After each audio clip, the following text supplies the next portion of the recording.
तो चलिए आज देखते हैं कि नवंबर 2025 के लिए कौन से म्यूचुअल फंड्स चर्चा में हैं। हमारे पास कुछ स्रोत हैं जिनमें अलग-अलग categories small cap, mid cap, large cap और फ्लेक्सी कैप फंड्स का जिक्र है। हाँ बिल्कुल। और हमारा मकसद है कि इन स्रोतों में जो फंड्स या कैटेगरीज हाईलाइट की गई हैं उन्हें थोड़ा समझे, उन पर बात करें। सही। तो ये अलग-अलग कैटेगरीज है, मतलब जोखिम और निवेश के स्टाइल के हिसाब से बटी हुई है ना। एग्जैक्टली हर कैटेगरी का अपना एक अलग मिजाज है, कह सकते हैं।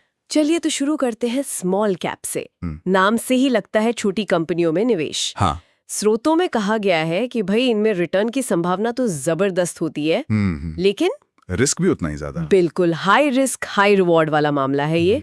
और देखिए कौन स्मॉल कैप फंड का नाम काफी आ रहा है, शायद इसके हाल के बहुत अच्छे प्रदर्शन की वजह से। हाँ उसका जिक्र है, लेकिन यहाँ ये समझना भी जरूरी है कि ऐसा तेज रिटर्न अक्सर काफी उतार चढ़ाव के साथ आता है, मतलब वोलेटिलिटी ज्यादा होती है। अच्छा, और निप्पॉन इंडिया स्मॉल कैप का भी नाम है, वो तो शायद सबसे बड़ा फंड है अपनी कैटेगरी का। हाँ वो साइज में काफी बड़ा है, और SBI स्मॉल कैप भी एक पॉपुलर नाम है। तो पॉपुलैरिटी और हाल का प्रदर्शन, ये चीजें शायद ज्यादा हाईलाइट हो रही हैं इन स्रोतों में। लगता तो यही है, पर बड़े साइज के फंड के लिए जैसे निप्पॉन लगातार आउट परफॉर्म करना थोड़ा मुश्किल हो सकता है। अच्छा, ये एक इंटरेस्टिंग पॉइंट है।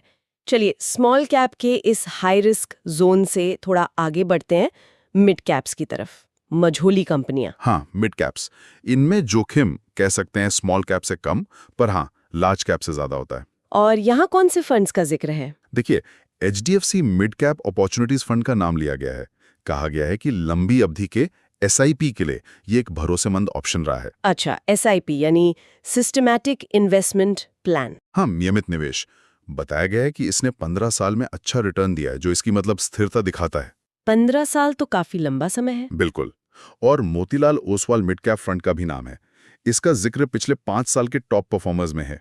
तो यहाँ भी अलग अलग टाइम पीरियड में अलग फंड्स शाइन कर रहे हैं। हाँ ऐसा ही है। ठीक है, अब आते हैं सबसे बड़ी जानी मानी कंपनियों पर, लार्ज कैप फंड्स। इनमें तो रिस्क सबसे कम माना जाता है ना? हाँ तुलनात्मक रूप से कम।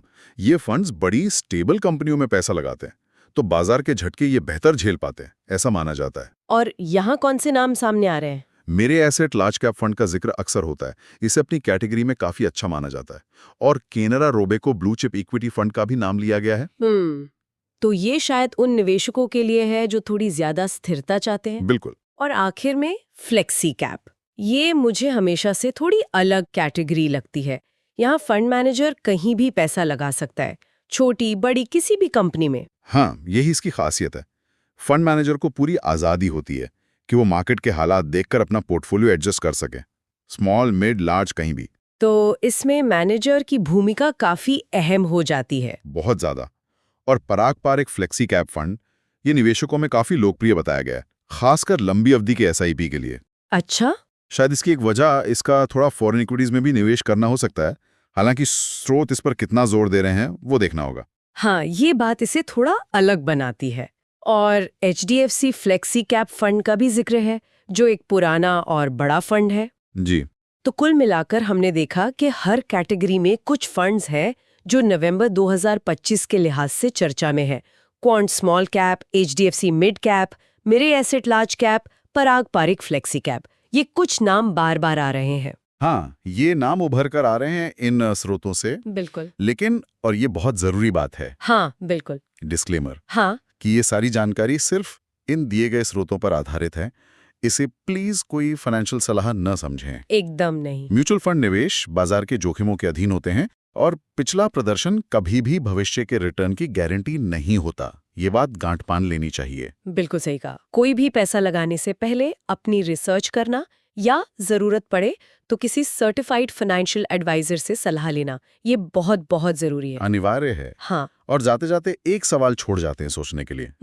इन फंड्स के नामों से अलग हटकर, क्या इन कैटेगरीज की small mid large flexi cap, इनकी जो मौजूदा लोकप्रियता दिख रही है स्रोतों में, क्या वो हमें मार्केट के सेंटिमेंट या फिर इकोनॉमी के बड़े ट्रेंड्स के बारे में कुछ इशारा कर रही है?